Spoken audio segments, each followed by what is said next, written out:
മിനിക്കഥ ശാപം. രചന ശ്രീ തോമസ് കാവാലം.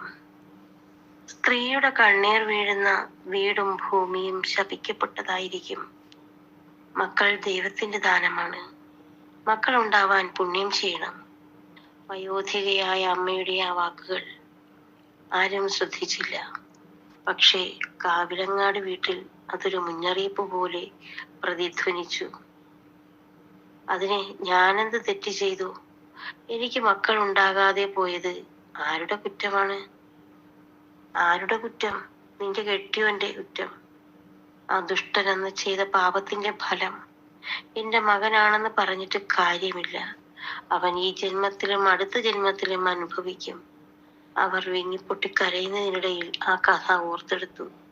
അന്നൊരു വെള്ളിയാഴ്ചയായിരുന്നു. നേരം പരപരാന്ന് വെളുത്തു വരുന്നതേയുള്ളൂ. പടിപ്പുരയിൽ ഒരു പൂച്ചക്കുഞ്ഞിൻ്റേത് പോലുള്ള കരയുന്ന സ്വരം കേട്ടാണ് ഭാനുമമ്മ ഉണർന്നത്. ആ രാത്രി മേഘം പൊട്ടിത്തെറിച്ച പോലെ മഴ പെയ്തിരുന്നു. വീടിന്റെ പുറത്തെ പടിപ്പുരയിൽ മന്ദമായി കേട്ട കരച്ചിൽ ഉച്ചത്തിലായി. അകത്ത് കിടപ്പുമുറിയിൽ കിടന്നുറങ്ങുകയായിരുന്ന മരുമകൾ സുജാതയും അത് കേട്ടു. കുറച്ചു കഴിഞ്ഞ് അടുത്ത് കിടന്ന അമ്മ ഭാനുമതിയെ അവൾ അവിടെ എല്ലാം നോക്കിയെങ്കിലും കണ്ടില്ല. അപ്പോൾ അവൾ ഉറക്കെ വിളിച്ചു, അമ്മേ, അമ്മേ. അവൾക്ക് മറുപടിയൊന്നും കിട്ടിയില്ല. അമ്മേ, പുറത്ത് ആരോ കരയുന്നുണ്ടേ, അവൾ വിറയാർന്ന ശബ്ദത്തിൽ ചോദിച്ചു. സുജാത അടുക്കളയിൽ പ്രഭാത ഭക്ഷണം പാകം ചെയ്യാൻ തുടങ്ങുകയായിരുന്നു. സുജാ, കാറ്റിന്റെ ശബ്ദമാണ്. ഇപ്പോൾ വാതിൽ തുറക്കണ്ട. ശക്തമായ കാറ്റും മഴയും ഉണ്ട്. ഉള്ളിലേക്ക് പോവും, അമ്മ പറഞ്ഞു. പക്ഷെ സുജാതയുടെ കണ്ണുകളിൽ ഭീതി പ്രത്യക്ഷപ്പെട്ടു. പെട്ടെന്ന് വാതിലിൽ ആരോ ബെല്ലടിക്കുന്ന ശബ്ദം കേട്ടു. അടുക്കളയിലേക്ക് പോയ സുജാത പെട്ടെന്ന് വന്ന് ജനൽ വഴി പുറത്തേക്ക് നോക്കി. ആ ദൃശ്യം കണ്ട് അവർ ഞെട്ടിപ്പോയി. പൂർണ്ണ ഗർഭിണിയായ ഒരു സ്ത്രീ. തോളിൽ ഒരു തുണിക്കെട്ട്. മുഷിഞ്ഞതും കീറിയതുമായ സാരിയാണ് വേഷം. ഇരുണ്ടതാണെങ്കിലും ഐശ്വര്യമുള്ള മുഖം. സുജാത വാതിൽ തുറന്നപ്പോഴേക്കും അമ്മ പിന്നിൽ വന്നു നിന്നു. അപ്പോൾ സുജാത ചോദിച്ചു, ആരാ? മനസ്സിലായില്ല. എന്തു വേണം? പരിഭ്രമത്തോടു കൂടി സുജാത ചോദിച്ചു. എന്റെ പേര് മുത്തുവല്ലി. ഈ വീട്ടിക്ക് താമസം അനിരുദ്ധ മുതലാളിയെ നന്നായി തരും. അവനുടെ കല്ലുവെട്ടാൻ കുഴിയിൽ താൻ പണിയെടുക്കും. തമിഴും മലയാളവും കലർന്ന ഭാഷയിൽ അവൾ അവളുടെ കഥ ചുരുക്കി പറഞ്ഞു.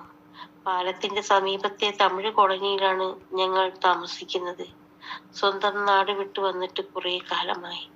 കരിങ്കൽ ക്വാറിയിൽ കല്ലുവെട്ടാണ് തൊഴിൽ. അവിടെ പണിയെടുത്ത് കൊണ്ടിരുന്നപ്പോഴാണ് അനിരുദ്ധ മുതലാളിയുമായി പരിചയപ്പെട്ടത്. ആ പരിചയം ഇങ്ങനെ ഒരു സ്ഥിതിയിൽ എന്നെ എത്തിച്ചു. അപ്പോൾ സുജാതയുടെ ഹൃദയം നിന്നു പോകുന്നത് പോലെ. ഇത് കേട്ടുകൊണ്ട് മുകളിലത്തെ നിലയിൽ ഉണ്ടായിരുന്ന അനിരുദ്ധൻ താഴേക്കിറങ്ങി വന്നു. കാര്യം മനസ്സിലാക്കി അയാൾ പറഞ്ഞു, നാട്ടുകാരിൽ ആരോ ഉണ്ടാക്കിയ ഗർഭത്തിന് ഞാനാണ് ഉത്തരവാദി.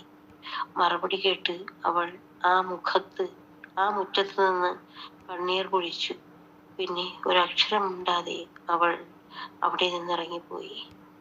കുറച്ചു ദിവസങ്ങൾക്ക് ശേഷം അനിരുദ്ധന്റെ കോറിക്കടുത്തുള്ള തമിഴ് കോളനിയിൽ ഒരു തീപിടുത്തമുണ്ടായി. 5 പേർ അതിൽ മരിച്ചു. അല്ല, 6 പേർ. കാരണം അതിൽ ഒരാൾ പൂർണ്ണ ഗർഭിണിയായ മുത്തുവല്ലിയായിരുന്നു. ഇന്നും കാവിലങ്ങാട് വീടിന്റെ പടിപ്പുരയിൽ വെളുപ്പാൻ കാലത്ത് ഒരു സ്ത്രീയുടെ കരച്ചിൽ കേൾക്കാം. ആ വീട്ടിലുള്ളവരും അയൽക്കാരുമെല്ലാം ആ കരച്ചിൽ കേൾക്കുന്നുണ്ട്. പക്ഷെ ആരും അന്യോന്യം അതിനെക്കുറിച്ച് സംസാരിച്ചിട്ടില്ല.